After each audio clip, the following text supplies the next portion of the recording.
Here we are. Hey, ready to start? I am ready to start. Okay. All right. Welcome. Week number 8, episode 8. I don't know. That was not a good episode of Star Wars. Sorry. Which one? Wait, Star Wars? Yeah, episode 8. Oh, I was okay Last with Jedi. episode I 8. didn't like it. I know you didn't. I thought it was okay. There was enough good things that I could edit out the stuff that I didn't like. But honestly, the more I think about the whole, 7, 8, 9, the less I like the whole thing. I mean, I feel insulted even more than I felt after the prequels came out. I'm kind of going back and going, well, the prequels at least had an idea that they carried through, even if they, Yep. they executed on it poorly. But The story was there. there was no story. I mean, it was, we talked about this. This is not very interesting. Maybe this is interesting to people, but it's not, has nothing to do with the sermon. But it's almost a little insulting that it's just like, maybe the story isn't important. Maybe we just have to make you feel like you're 7 years old again, or however old you were when you first watched it. This is what I get. I get very frustrated. I do like sci-fi fantasy type movies and stuff. And I get really frustrated when they produce a high quality graphics wise movie. But the story and the characterization is horrible, as if we don't care about the story. It's like, that's what made Star Wars Right. from a good movie to an insane movie, was the mythos that Right. it created. The Joseph Campbell, hero's journey, and then you had All characters that you actually cared about. And I think people instinctively understand stories, and they get drawn in when it's well told, and when they watch a movie that doesn't have one or read a book, they just go, eh. They don't really know why it doesn't work. They just know it didn't speak to them. Right. Well, first I'll just mention this. Like the Hobbit trilogy was terrible, I thought. I I watched. think it's great. What? Oh, the Hobbit trilogy movie. Yes. Yeah. Yes. Are you thinking of the cartoon? I was thinking about the book. Oh, the book is great. Yeah. Yes. No, but The trilogy was horrible. yeah, it was not watchable. But it reminds me a little of songs. Like you can listen to a song that really doesn't have anything to do with your situation. In fact, it's in very specifically not about anything that you've experienced, and yet there's an underlying humanity that you connect with because the way that it's presented allows you to experience that. Where there are songs that completely mirror something that you've experienced that say nothing to you because they ring so hollow. It's like there's no life in there. There's nothing in there that says, yeah. And most people don't know why it doesn't. They just know it doesn't.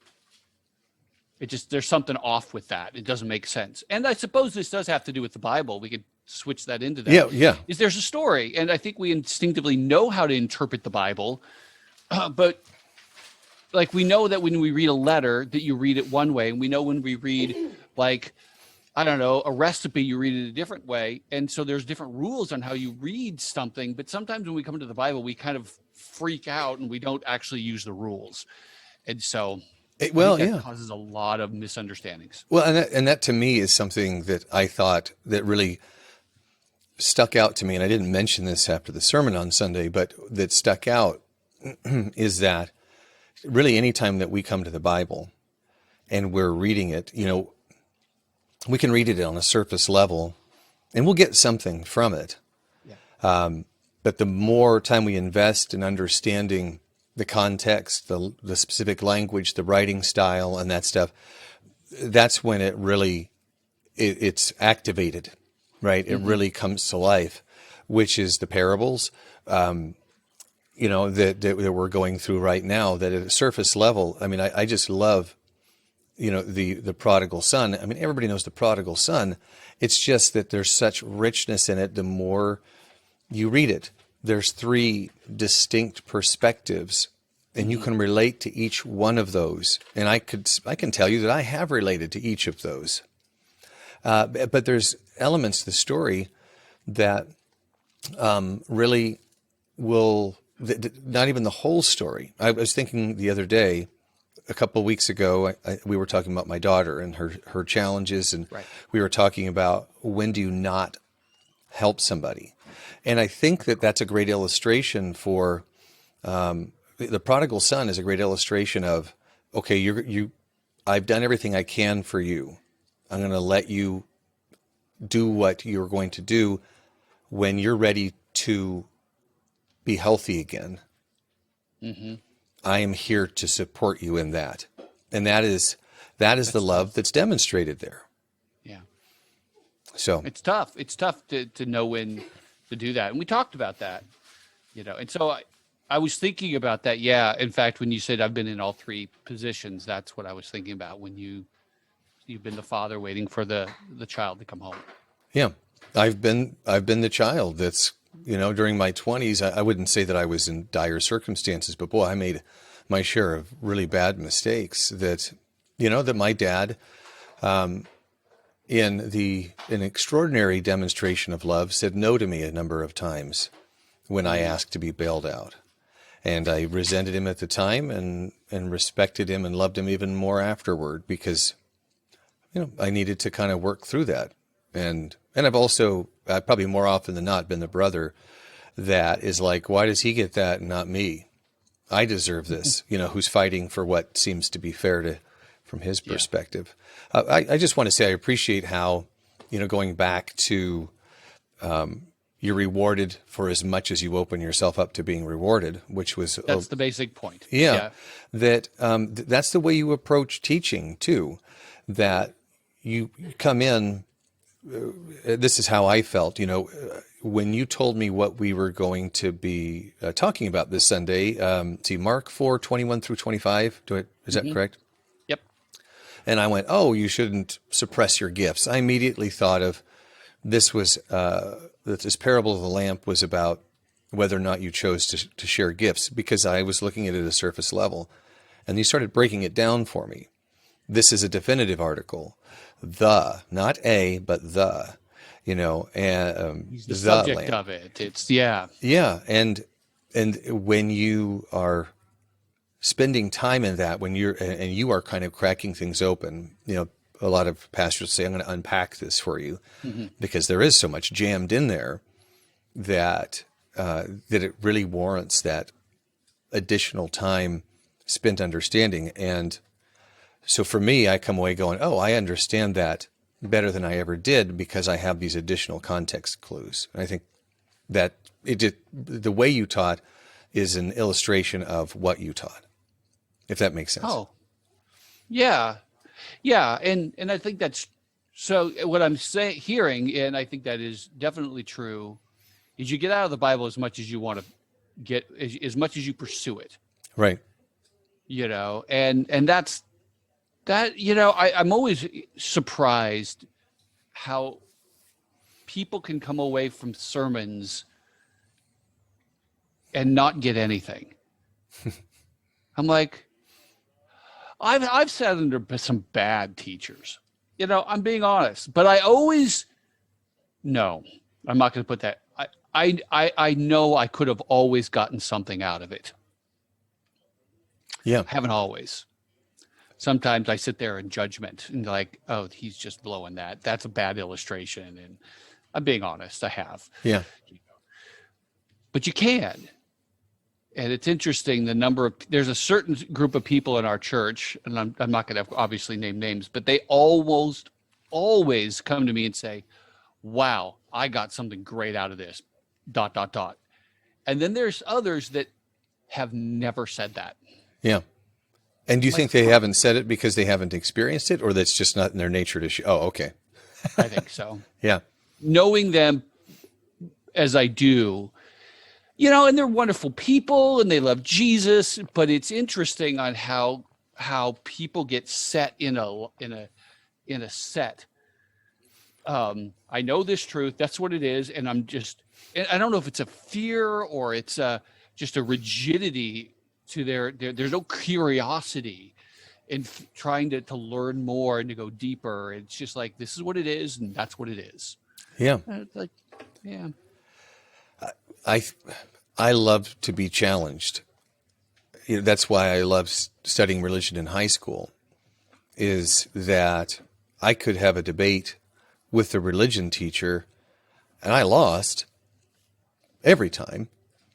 He He's the teacher. appreciated that I was paying attention and that I was challenging things that he said, because he knew I was paying attention, I was interested, and I knew that by being challenged and me challenging him, that each of us were, becoming sharper. I mean, not to overuse that, but I mean, each of us, our faith was getting stronger by challenging that faith through that exploration. And I'm not saying that we should go out and like make life difficult for ourselves, but like I took a comparative religions class in college. It was, I took it as an elective. That's dangerous. Well, and the guy who taught it,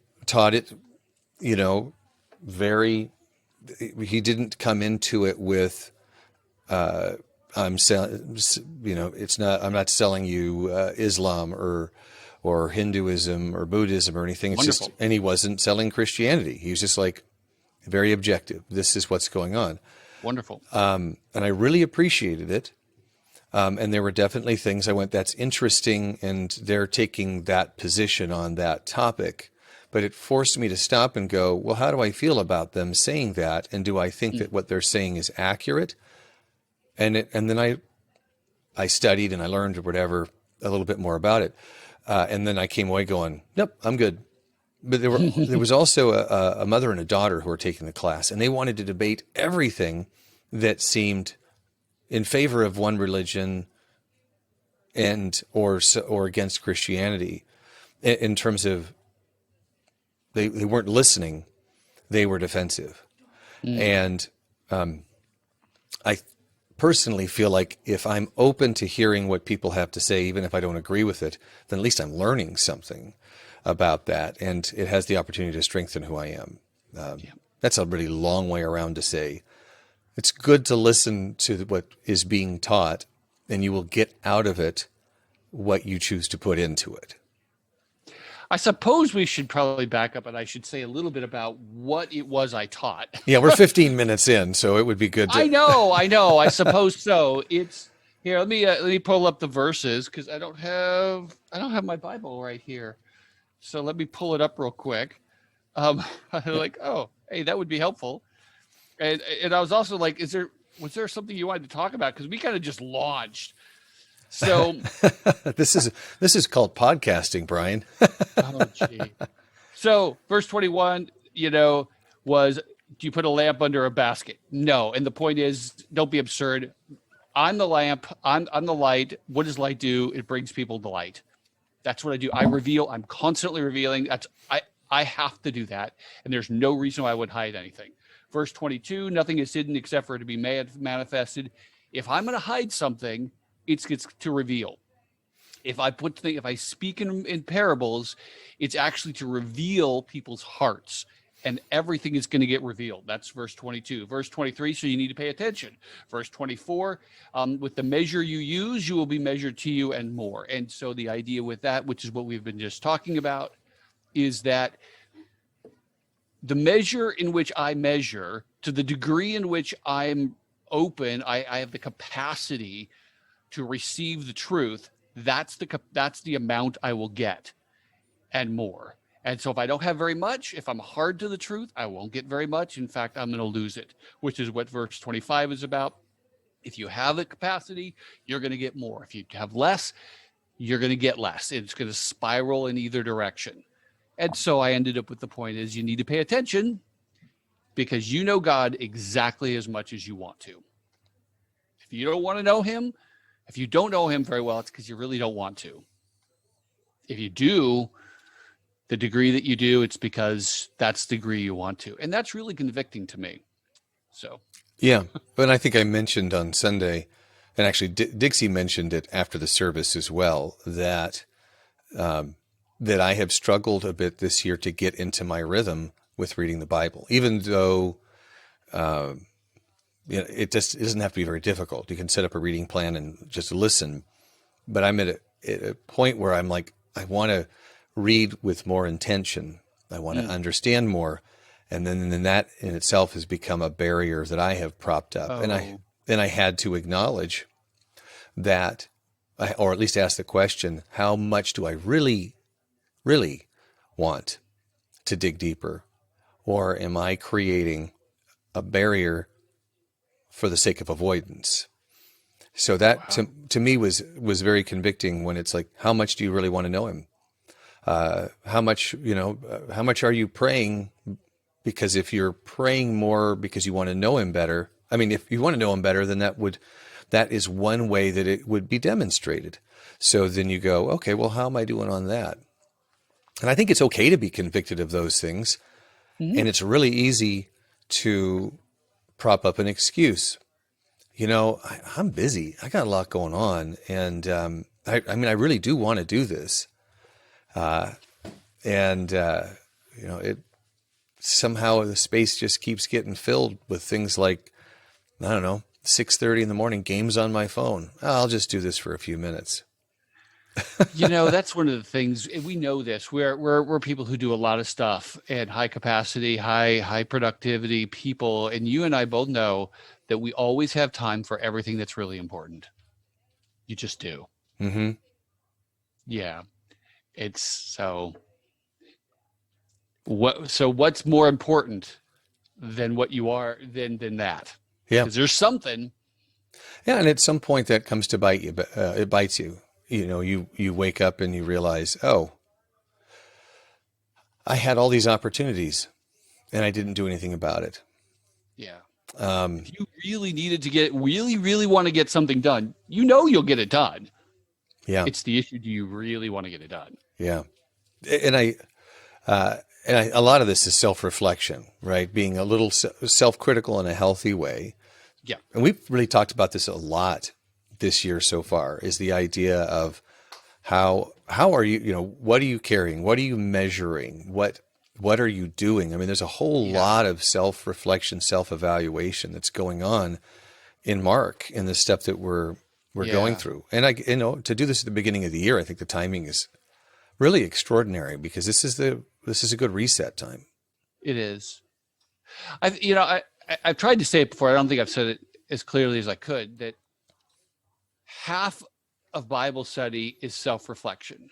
I think almost half, and reflection on yourself, reflection on your culture, or things that are going on in your life, because it's one thing to know what it's teaching, but you need to understand what's happening in your own life to know how it applies. Yeah. And if you don't know what's happening in your own heart, in your own head, in the environment around you, you don't know where it's landing, where it needs to land. And so I think we often just read the Bible and go, oh, this is what it says. And obviously this is what the application is. Boom. No, take a moment to think, reflect. So even a super simple one, like you need to pray more. Okay. Well, why am I not praying? How am I praying? What am I praying about? How has my culture affected what I think prayer is? I mean, so all of these kinds of questions, we just don't think about that stuff. And we need to. It's really quite easy when we feel like we're busy to take things at a certain surface level, process it there like simple sugar, and move on to something else. And yeah, definitely, especially if what we are reading aligns with what we already have presupposed. One thing you've heard from me is just about every time I go in to teach something, which I don't do very often, a couple times a year, I come in with an idea, my own presupposition. This is what I need to speak about. And then the more I dig in, the more I go, this is not what I need to speak about. That is what it needs to be. Yeah. And I think that's the same reason why a pastor can come at the same scripture and teach it 3 or 4 different ways. And every one of them is valid because there are so many different perspectives and so many ways to approach it. And you reminded me of something else. As somebody who is listening to a message, there's a lot of times you start out going, oh, boy, I wish so-and-so was here this week. And then that self-reflection, if you're open to it, it turns back around and goes, you know what? That's something I really needed to hear this week. Challenging or a loving message that you needed to hear that you didn't know was in there. Makes me think of Philip on the road with the eunuch and the conversation that he had there. That's another one of those stories that I interpret different ways. I get different things out of it based on the perspective that I kind of adopt as I'm reading it. Right. The truth lands in your life differently depending on what's going on. Yeah. So here's a question I have for you, not to dominate here, but it was something I thought of as you were talking. Go for it. When we say that we'll get as much as we're open to receiving, right? Do you see that there is a positive, possible negative aspect to that where we're overdoing it, or we are? I'm trying to think of the way. The word that keeps popping in my head is weaponizing, where we are so into something that we are excluding everything else. Jesus was in the world, even though he was God, right? Mm-hmm. So is there a balance point? Maybe that's a better way to say it. Is there a balance point between inviting God in your life and also making sure that you're still living in the world? That I didn't put that. That's maybe a bigger question than it needs to be. Let me give you my response, and I might be hitting what you're saying. I don't think to really know Jesus, you can be separate from the world. I think if you follow him, if you go after him, he will lead you deeper into relationships in the world, not apart from it. Mm-hmm. And I think people get sidetracked because maybe the phrase that fits is sometimes people can be, what's the phrase they use? Too heavenly minded to be worldly beneficial, something like that. Yeah. Yeah. And if that's the direction you're going at, I think it's a dichotomy that people create that I don't think that's where Jesus is. Jesus wants us to be involved in the world. And if we're supposed to be relating to him, where is he? He's eating with tax collectors and sinners. He came into the world. I think of John 17, I do not pray that you take them out of the world, but that you sanctify them while they're in the world. So, yeah, I think the only way to deeply know Jesus is to be deeply involved with other people in very real relationships. You can't know somebody. It's hard to know somebody well unless you do stuff with them. Right. No, I think that's really helpful. And that's kind of where I was heading, is that I feel like we do a pretty good job sometimes of telling people, it's that outward demonstration of faith that we were talking about before, where look at me and how much faith I have. The Pharisees creating the laws so that everybody could see how holy they were because they were following the laws. But they weren't in the world. They weren't engaging with the world the way that Jesus was. So they maybe felt like they were getting closer to God because they were doing these outward things. But if you want to know Jesus and if you're closer to Jesus, then you want to emulate and you try to emulate the way he engaged with the world. At least that's what I'm hearing from you on that. Yeah, absolutely. Yeah, because he is engaging people, all people, his own people, serving and people outside the church. He's trying to get them in the kingdom. And so, yeah, I think if you want to have a deeper relationship with him, I don't think there's much. Yes, you need to go deeper into God's word and pray more. And yes, you there's no substitute for that, other than doing ministry. and when I mean ministry, I mean doing things like going, talking to your neighbor, and maybe it's helping him build his fence because that's serving him, and developing this relationship with people outside the church because you need to connect with them. That's what Jesus is doing. So, yeah, I know that dichotomy. I don't think it's a real one. I think it's a fake one that Christians fall into. No, I appreciate that. It's just something that kind of popped into my head as you were Question. talking. Just that, and I wasn't even necessarily going the direction you were going, as again an illustration of I started with at one place and ended up with another after you and I spoke about it. But I know that I can fall into that. There's that I can get into comparison as opposed to closeness, where I can say, oh, I must be doing okay because I'm doing better than this person.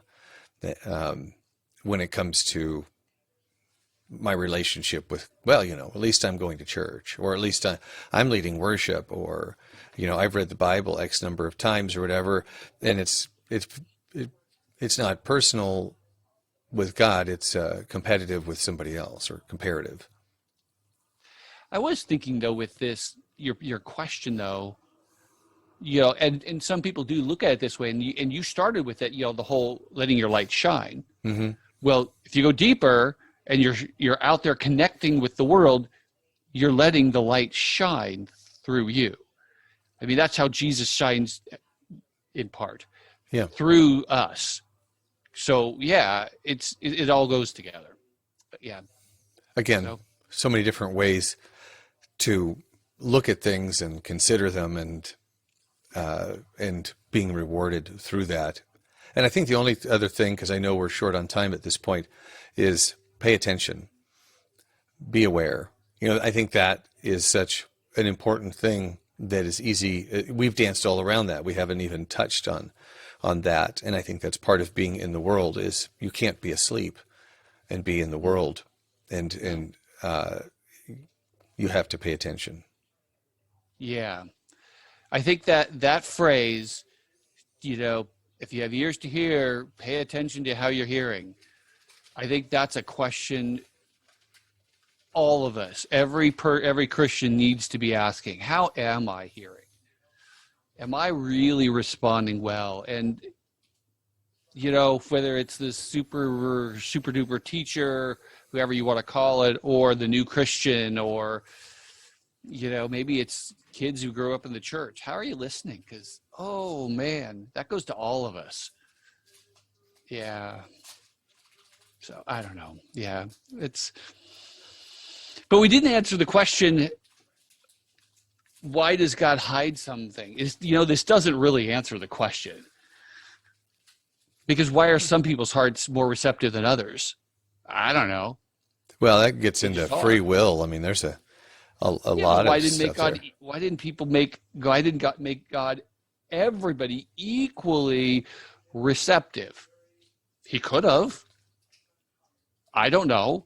Maybe he did. It's like it doesn't really answer the question.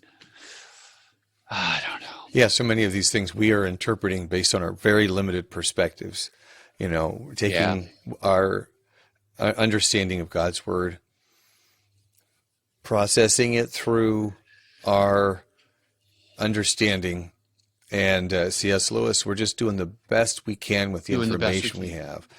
And I feel like we get up to a point where we hit a mystery, like an opaque wall that you just, with our human capacity, we just can't push past it. And the whole election free will one is one of those. You just get to a point where it's like, I don't get it.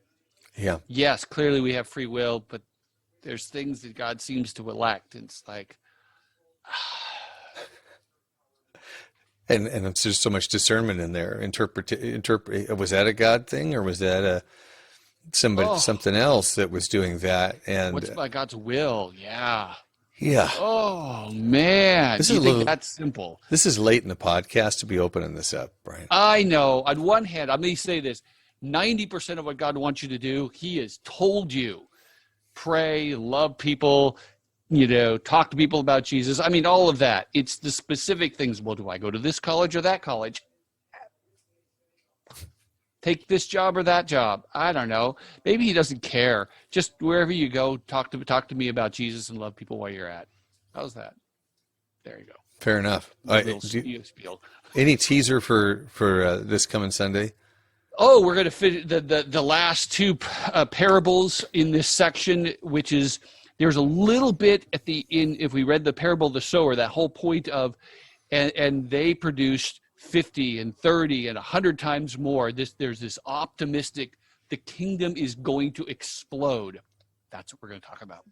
All right. Positive, very upbeat Sunday coming.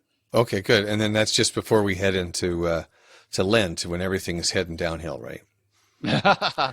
Yeah, and then we start with the whole crossing the sea and in the demoniac and all those wonderful stories. Well, one of my favorites is coming up as well. The woman who bled for 12 years. Oh, I love that. That's a great story. I think that was the first one I ever taught. I just love that one.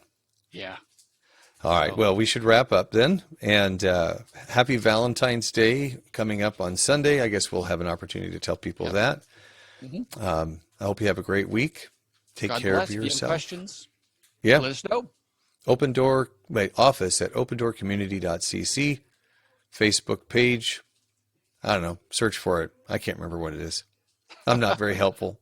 Just DM us, direct message us at the church if you want. It's fine. Frankly, if you're watching this, there's a decent chance you're already on our Facebook page. Let's be clear.